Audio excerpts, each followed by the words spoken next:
अस्सलाम वालेकुम। उम्मीद है कि आप सब लोग खैरियत से होंगे। हम आप लोगों को all in one education channel में खुशामदीद कहते हैं।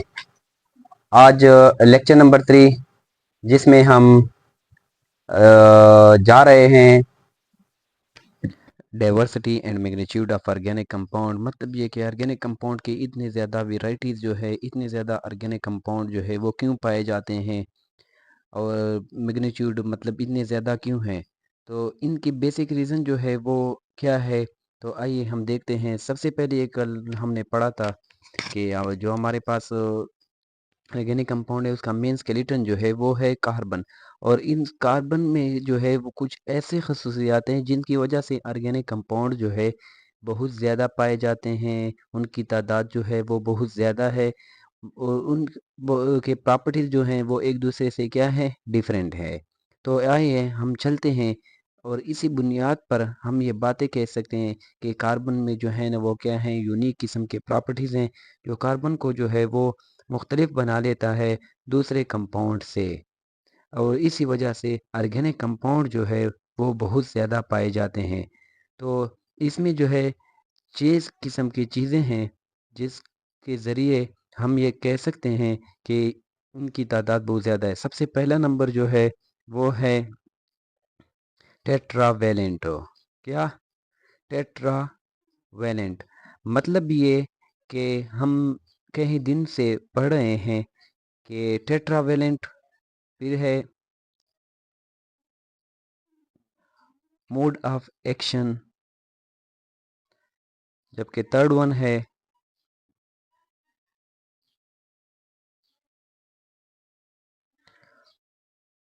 Carbon carbon bonding. एक कार्बन दूसरे के साथ जो बॉन्डिंग बनाता है, carbon carbon bonding. Next one जो है carbon bonding with other atom. क्या? Carbon bonding with other atoms. Carbon bonding दूसरे एटमों के साथ जो कार्बन की बॉन्डिंग होती है, तो वो क्या है, carbon bonding with other atoms, जैसा कि हाइड्रोजन है, ऑक्सीजन है। नेक्स्ट वन है अरेंजमेंट ऑफ एटम। एटमों की जो अरेंजमेंट है, इन्हीं ये भी एक मेन फैक्टर है। किसी एक कंपाउंड में एक तरह की अरेंजमेंट होती है एटम की, जबकि दूसरे कंपाउंड में दूसरी किस्म की अरेंजमेंट होती है। लास्ट वन जो है स्ट्रेंथ ऑफ कोवेलेंट बॉन्ड। क्या? Strength of covalent bond.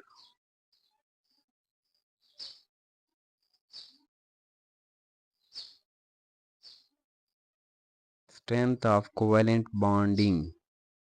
ठीक है। अब हम एक चीज को पढ़ेंगे और इन्हीं बेस पर ये बात करेंगे कि इतने ज़्यादा वैरायटीज़ जो है हमारे पास ऑर्गेनिक कंपाउंड के पाए जाते हैं। तो सबसे पहले जो है हम स्टार्ट देते हैं टेट्रावेलेंट से। किस चीज़ से? टेट्रावेलेंट। तो आइए हम स्टार्ट कर लेते हैं कि टेट्रावेलेंट का क्या मतलब है। टेट्रावेलेंट का क्या मतलब है? Tetra means 4। मतलब ये कि हम कई दिन से पढ़ रहे हैं कि कार्बन जो है वो कितने बांड बना लेता है। कार्बन कितने बांड बना सकता है? 4 बांड बना सकता है। वो 4 बांड जो है सिंगल मतलब ये कि मैक्सिमम वैलेंसी जो है उनकी कितनी है? 4 है। 4 बांड बना सकता है। वो 4 बांड जो है वो डिफरेंट किस्म के बना सकता है। वो भी हम मूड अफेक्शन में एक एक पढ़ेंगे किस तरह बना सकता है। लेकिन टेट्रावेलेंट क्या है? Ability of carbon atom to form 4 covalent bond. तो ये क्या है? आइए हम इसको की डिफिनीशन कर लेते हैं। Because carbon can form 4 covalent bond, 4 single covalent bond. ठीक है, शाबाश। किसी किस्म की कोई डिफिकल्टी नहीं होगी इंशाल्लाह। सेकंड वन है मूड अफेक्शन। क्या मतलब है मूड अफेक्शन? मूड अफेक्शन हमने पिछले टेट्रावेलेंट में पढ़ा कि कार्बन जो है वो मैक्सिमम 4 बार बना सकता है। अब वो 4 बॉन्ड जो है वो सारे के सारे सिंगल भी हो सकते हैं। उसमें इस तरह कंडीशन हो सकता है कि 3 जो है वो सिंगल हो, सॉरी 2 जो है डबल हो, 2 जो है सिंगल हो। इस तरह भी हो सकता है कि एक जो है वो डबल हो, 2 जो है वो सिंगल हो। और जबकि लास्ट वन कुछ इस तरह हो सकता है कि एक ट्रिपल बना ले जबकि एक जो है वो सिंगल बना। हम इस 4 कंडीशन को देख लेंगे किस तरह जो है वो बॉन्डिंग बना सकता है। सबसे पहले जो है कार्बन के जब सारे के सारे बॉन्ड क्या कैसे हों, सिंगल बॉन्ड हों। मतलब उन्होंने 4 बॉन्ड बनाए हों, लेकिन वो सारे के सारे बॉन्ड किस तरह उन्होंने बनाए, 4 के 4 जो है वो सिंगल जब हो। नेक्स्ट वन इस तरह होगा कि एक कार्बन जो है उन्होंने दूसरे कार्बन के साथ जो है वो डबल बॉन्ड बनाया हो। दूसरे कार्बन के साथ भी हो सकता है और के साथ भी हो सकता है, जबकि दो क्या हो, सिंगल बॉन्ड हो। वही 4 बॉन्ड हैं बनाए हैं कार्बन ने, लेकिन क्या है पहले में 4 के 4 जो है वो सिंगल बॉन्ड है, जबकि सेकंड वन में क्या है, एक डबल बॉन्ड है, जबकि दो क्या है, एक डबल बॉन्ड है, जबकि दो क्या है, सिंगल बॉन्ड है। ठीक है, दो जो है वो सिंगल बॉन्ड है। थर्ड वन कुछ इस तरह कंडीशन होगा कि एक कार्बन ने दूसरे कार्बन के साथ या दूसरे अदर जो एटम है उनके साथ कितने दो डबल बॉन्ड बनाए हों, दोनों के दोनों डबल बॉन्ड हों। ठीक है, अब फोर्थ वन कंडीशन कुछ इस तरह होगा कि एक कार्बन जो है उसने किसी और कार्बन या दूसरे एटम के साथ ट्रिपल बॉन्ड बनाए हों, जबकि दूसरे एटम के साथ क्या, सिंगल बॉन्ड। मतलब ये कि एक ट्रिपल बॉन्ड बन जाए और एक जो है वो सिंगल बॉन्ड बन जाए। तो यही 4 डिफरेंट किस्म के एक बॉन्डिंग जो है कार्बन में होती है। और इसी बेस पर हम ये बातें कह सकते हैं कि कार्बन जो है वो क्या है, इनकी वेराइटीज, इनके कंपाउंड जो है यानी ऑर्गेनिक कंपाउंड जो है वो क्या है, बहुत ज़्यादा पाए जाते हैं। ठीक है, क्या है, बहुत ज़्यादा पाए जाते हैं। ये 4 चीज़ें जो हैं, हर एक स्ट्रक्चर को हमने देखा जिसमें कार्बन ने जो है ना मुख्तलिफ़ किस्म के बॉन्ड जो है उन्होंने बनाए हुए हैं। ठीक है, और इन्हीं बातों पर ये हम कह सकते हैं कि ऑर्गेनिक कंपाउंड जो है वो बहुत ज़्यादा पाए जाते हैं। शाबाश। ठीक है, बात की समझ आ गई, किसी किस्म की कोई डिफ़िकल्टी नहीं है, जस्ट सिंपल सिंपल सी बात है। आपने हर एक बात को ज़हन में रखना है। नेक्स्ट वन जो है वो कार्बन कार्बन बॉन्डिंग जो है, कार्बन जो है एक कार्बन के साथ तो दूसरे कार्बन, एक कार्बन जो है वो दूसरे कार्बन के साथ जो है वो कैसे बॉन्डिंग बना सकता है। तो ये हमारे पास क्या है, कार्बन कार्बन बॉन्डिंग का डिफरेंट किस्म। एक मतलब जो है एक कार्बन के साथ उन्होंने जो है ना डबल बॉन्ड बनाए हो, दूसरे कार्बन के साथ उन्होंने क्या, सिंगल बॉन्ड बनाए हो। तो ये क्या है, carbon carbon bonding. Different carbon जो ऑर्गेनिक कंपाउंड होंगे उसमें एक कार्बन दूसरे कार्बन के साथ जो बॉन्डिंग उन्होंने बनाई हुई है वो क्या हो, डिफरेंट हो। तो वो ये हमारे पास क्या है, कार्बन कार्बन बॉन्डिंग। ठीक है, कार्बन कार्बन बॉन्डिंग। कुछ ऐसे होंगे जिन्होंने एक कार्बन, जहाँ एक कार्बन ने दूसरे कार्बन के साथ सिंगल बॉन्ड बनाया हो, जबकि ऐसे कार्बन होंगे दूसरे कार्बन के साथ डबल बॉन्ड बनाया हो। तो ये क्या है, कार्बन कार्बन बॉन्डिंग है।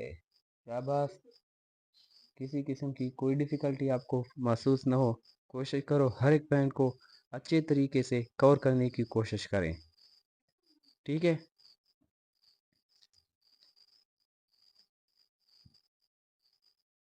शाबाश। तो ये इसको हम कहते हैं ना कि कार्बन कार्बन बॉन्डिंग भी ये एक मेन फैक्टर है जिसकी वजह से हम ये कह सकते हैं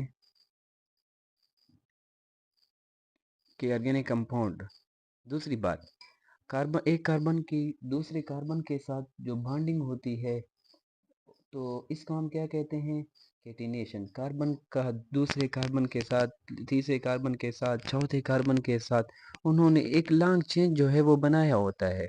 तो कार्बन की वो प्रॉपर्टी कि वो दूसरे कार्बन के साथ कंबाइन हो जाए और एक डिफरेंट ऑर्गेनिक कंपाउंड जो है वो हमारे पास बन जाता है। ठीक है, तो कैटिनेशन क्या है, कैटिनेशन वो है कार्बन कार्बन की जो बॉन्डिंग होती है। तो वो हमारे पास क्या है, कैटिनेशन क्या है, अब वो डिफरेंट किस्म के है जो कार्बन में जो है वो एक कुछ इस तरह का कंडीशन होगा कि एक स्ट्रक्चर में उन्होंने चेन स्ट्रक्चर बनाया हो, जबकि सेकंड स्ट्रक्चर में उन्होंने ब्रांच बनाया हो। जैसा कि ये पहला जो था वो क्या है, स्ट्रेट चेन है। यहाँ पर उन्होंने क्या बनाया है, ब्रांच चेन। क्या बनाया है, ब्रांच। थर्ड वन किस तरह होगा, शाबाश, देख लो। ये जो यहाँ हाइड्रोजन होगा, यहाँ हाइड्रोजन होगा, नीचे वाला जो यहाँ भी हाइड्रोजन। अब ये स्ट्रक्चर जो कार्बन, दूसरे कार्बन जो है इसके साथ अटैच है, तो ये क्या है, एज अ ब्रांच है। तो ये भी एक डिफरेंट किस्म की कार्बन की जो है वो क्या है, कम्बिनेशन है। तो ये ब्रांच चेन है हमारे पास। और क्या है, ब्रांच चेन। थर्ड वन किस तरह होगा, थर्ड वन इस तरह होगा कि एक कार्बन दूसरे कार्बन के साथ, और यानी कार्बन की जो कम्बिनेशन है, कार्बन एटमों की जो अटैचमेंट है वो कुछ इस तरह हो जाए कि उन्होंने एक साइक्लिक रिंग बनाया हो। क्या हो, जैसा कि हमारे पास साइक्लोब्यूटेन। शाबाश, क्या फार्मूला है, साइक्लोब्यूटेन C4 साइक्लो। साइक्लो में क्या होता है, हम कई दिन से पढ़ रहे हैं कि साइक्लो में टू हाइड्रोजन एटम जो है वो लेस होते हैं। तो उस वैसी फार्मूला क्या है, C4H10। तो यहाँ पर क्या होगा, C4H8 हो। शाबाश। अब यहाँ एक CH2 दूसरे CH2 के साथ कंबाइन होके, फिर दूसरा CH2 थर्ड वन CH2 के साथ कंबाइन होके, फिर वो फोर्थ CH2 के साथ कंबाइन हो जाता है। तो ये एक साइक्लिक रिंग जो है हमारे पास बन गया। अब यहाँ तीन डिफरेंट स्ट्रक्चर जो है हमने पढ़े, जहाँ कार्बन एटमों की दूसरी कार्बन एटमों के साथ जो अरेंजमेंट है वो क्या है, डिफरेंट है। क्या है, डिफरेंट है। हर एक में क्या है, डिफरेंट है। तो इन्हीं बातों की वजह से हम ये कह सकते हैं कि ऑर्गेनिक कंपाउंड जो है वो क्या है, उन एक दूसरे से डिफरेंट है, और उनकी जो तादाद है वो क्या है, बहुत ज़्यादा है। ठीक है। अब हम जाते हैं carbon bonding with other atom. दूसरे एटमों के साथ कैसे बॉन्ड जो है वो बना सकता है, आया वो बना सकता है, नहीं बना सकता है, बना सकता है, कैसे बना सकता है। ठीक है। कार्बन जो है वो हाइड्रोजन के साथ भी बॉन्ड बना सकता है, नाइट्रोजन के साथ भी बॉन्ड बना सकता है, ऑक्सीजन के साथ भी बॉन्ड बना सकता है। ठीक है। हम एक पढ़ेंगे carbon bonding with other atoms. Carbon bondings with other atoms, इसको हम वैसे जनरल पढ़ लेते हैं कि कार्बन जो है वो किस तरह दूसरे एटमों के साथ जो है वो बॉन्ड बना सकता है। बना, ठीक है।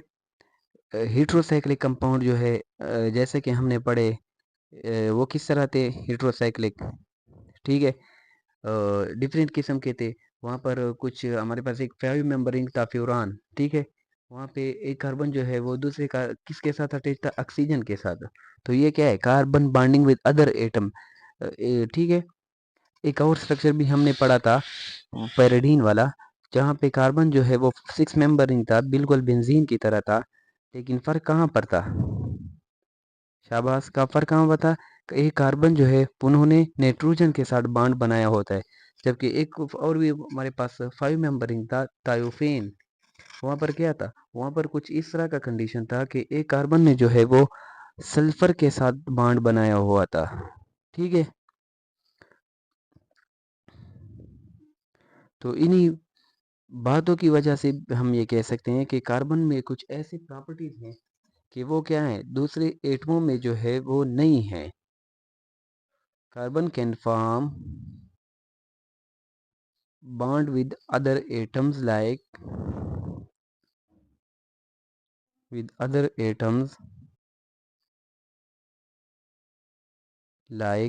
Hydrogen, oxygen, nitrogen. डिफरेंट एटमों के साथ कार्बन जो है वो बॉन्ड बना सकता है। ठीक है। अब हम जाते हैं अरेंजमेंट ऑफ एटम्स, एटमों की जो अरेंजमेंट है। ठीक है। मतलब ये कि कुछ इस तरह का कंडीशन होगा कि ऑर्गेनिक कंपाउंड होगा। ठीक है। फार्मूला जो है सेम होगा, लेकिन मॉलिक्यूलर फार्मूला जो है वो सेम होगा, लेकिन वो जो फार्मूला होगा वो दो टू डिफरेंट ऑर्गेनिक कंपाउंड जो है वो रिप्रेजेंट कर लेगा, ठीक है। उस फार्मूले से हम कहेंगे कि इसे जो है उनके जो नाम्स हैं वो एक दूसरे से क्या होंगे, डिफरेंट होंगे, ठीक है। आइए हम देख लेते हैं एग्जाम्पल के ज़रिए कि किस तरह होगा। मतलब एक फार्मूला होगा, ठीक है, वही फार्मूला जो है दूसरे कंपाउंड के लिए भी इस्तेमाल होगा। नाम्स जो है वो क्या होंगे, डिफरेंट होंगे, स्ट्रक्चर जो है वो क्या होंगे, डिफरेंट होंगे। तो यही प्रॉपर्टीज़ है ना जिनकी वजह से हम ये बात कह सकते हैं, ये बात कहते हैं कि क्या है, ऑर्गेनिक कंपाउंड जो है वो बहुत ज़्यादा है। और ये सबसे जो अच्छी प्रॉपर्टीज़ है ना, ये कार्बन की वजह से है, ठीक है। देख लेते हैं फार्मूला C2, शाबाश, किस तरह फार्मूला, C2H6O, ठीक है। अब ये एक सिंगल फार्मूला है हमारे पास, इसे ये जो है दो डिफरेंट ऑर्गेनिक कंपाउंड जो है वो रिप्रेजेंट कर देता है, ठीक है। देख लेते हैं किस तरह, CH3OCH3। अब देख लो, जब दरमियान में ऑक्सीजन आ जाए और दोनों अपोजिट साइड पे, दोनों साइड पे क्या CH3 आ जाए, तो वो हमारे पास कौन सा फंक्शनल ग्रुप होता है, वो होता है ईथर। क्या होता है, ईथर होता है। क्या होता है, ईथर होता है। अब देख लो, नाम क्या होगा, दो CH3 हैं, क्या दो CH3 है ना, एक CH3 दूसरा CH3, तो क्या होगा, डाई मिथाइल ईथर। मिथाइल को वहाँ जो CH4 था हम वहाँ का क्या यूज़ करते, मीथेन। लेकिन ये क्या है, अल्काइल ग्रुप है, ये हम बाद में पढ़ेंगे। अल्काइल कौन से होते हैं, अल्काइल वो होते हैं जिसमें एक हाइड्रोजन जो है वो कम होता है बनिस्बत अल्केन। अल्केन का फार्मूला किस तरह है, C2H2N+2। लेकिन अल्काइल का फार्मूला किस तरह है, C2H2N+1, ठीक है। तो डाई मिथाइल ईथर। अब यही फार्मूला हो है, ठीक है, डाई मिथाइल ईथर, ये किसी और कंपाउंड के लिए भी इस्तेमाल होगा, ठीक है। यहाँ ईथर का फंक्शनल ग्रुप जो है वो रिप्रेजेंट करता है, ठीक है। फंक्शनल ग्रुप जो है हम बाद में डिटेल के साथ पढ़ेंगे, टेंशन यहाँ लेने की कोई ज़रूरत नहीं है, ठीक है। अब देख लो CH3 CH2 OH। अब यहाँ देख लो OH क्या है, OH हमारे पास फंक्शनल, किसका फंक्शनल ग्रुप है, अल्कोहल का फंक्शनल ग्रुप है। अब एक ही फार्मूला है, वो उन्होंने क्या है, सिर्फ फर्क किस चीज़ में, अरेंजमेंट ऑफ एटम में फ़र्क है। एटमों की जो अरेंजमेंट है वो दोनों में क्या है, डिफरेंट है। डिफरेंट अरेंजमेंट की वजह से हम ये बात कह सकते हैं कि वो क्या है, हमारे पास डिफरेंट कंपाउंड है। उनके फार्मूलाज जो है वो तो सेम है, लेकिन उनके जो स्ट्रक्चर फार्मूला है, उनके जो नाम्स है वो क्या है, एक दूसरे से डिफरेंट है, ठीक है। तो ये क्या है, इथेनॉल, क्योंकि दो कार्बन है, इथेन था, तो इथेन जो है वो उसकी ई जो है वो आप रिप्लेस करोगे, ये हम बाद में पढ़ेंगे डिटेल के साथ, टेंशन लेने की कोई ज़रूरत नहीं है। तो क्या होगा, इथेनॉल होगा, ठीक है। एटमों की अरेंजमेंट जो है वो डिफरेंट है, डिफरेंट अरेंजमेंट की एटमों की जो अरेंजमेंट है, इसी वजह से हम ये कह सकते हैं कि हमारे पास ऑर्गेनिक कंपाउंड जो है वो क्या है, बहुत ज़्यादा है, ठीक है। इन्हीं, शाबाश, इन्हीं बातों की वजह से हम ये कहते हैं कि एटमो एक कुछ ऐसे कम एटमो की क्या है, एक ऑर्गेनिक कंपाउंड में एटमो की अरेंजमेंट डिफरेंट है। वही दूसरा ऑर्गेनिक कंपाउंड है, उसमें क्या है, एटमों की अरेंजमेंट जो है वो डिफरेंट है। डिफरेंट अरेंजमेंट आएगी, सिंपल सी बात है, स्ट्रक्चर चेंज होगा, उनके प्रॉपर्टीज जो है वो डिफरेंट होंगे, ठीक है। उनकी जो फिजिकल प्रॉपर्टीज होंगे वो भी उनकी डिफरेंट होंगी, उनकी जो केमिकल प्रॉपर्टीज है वो भी क्या है, डिफरेंट होंगे। तो that's the reason that we can say that organic compound are so much large in magnitude. So the main reason behind this is carbon atom, ठीक है। अब हम जाते हैं लास्ट वन की तरफ हो, ठीक है। स्ट्रेंथ ऑफ कोवेलेंट बॉन्डिंग, क्या मतलब है इसका, ठीक है। स्ट्रेंथ ऑफ कोवेलेंट बॉन्डिंग का क्या मतलब है, मतलब ये कि एक कार्बन जो है दूसरे कार्बन के साथ इलेक्ट्रॉन शेयर करके कोवेलेंट बॉन्ड बना लेता है, ठीक है। कोवेलेंट बॉन्ड जो है वो बना लेता है। अब कार्बन की साइज जो है वो क्या है, स्मॉल है, तो वो जो बॉन्ड होगा दूसरे कार्बन के साथ जो कोवेलेंट बॉन्ड होगा वो क्या होगा, वो एक स्ट्रांग बॉन्ड होगा। ठीक है, अब हम इस बात पर भी ये कह सकते हैं कि बॉन्डिंग जो है वो क्या है, एक कोवेलेंट बॉन्ड की जो स्ट्रेंथ है वो क्या है, स्ट्रांग है। और इनकी वजह से जो भी ऑर्गेनिक कंपाउंड जो है वो बहुत ज़्यादा पाए जाते हैं। ठीक है, इन्हीं बातों की वजह से हम ये जो कुछ प्रॉपर्टीज़ हमने पढ़े, ये हम कह सकते हैं कि ऑर्गेनिक कंपाउंड जो है उनकी वैरायटीज़ जो है उनकी तादाद जो है वो बहुत ज़्यादा है। Thanks for watching this video.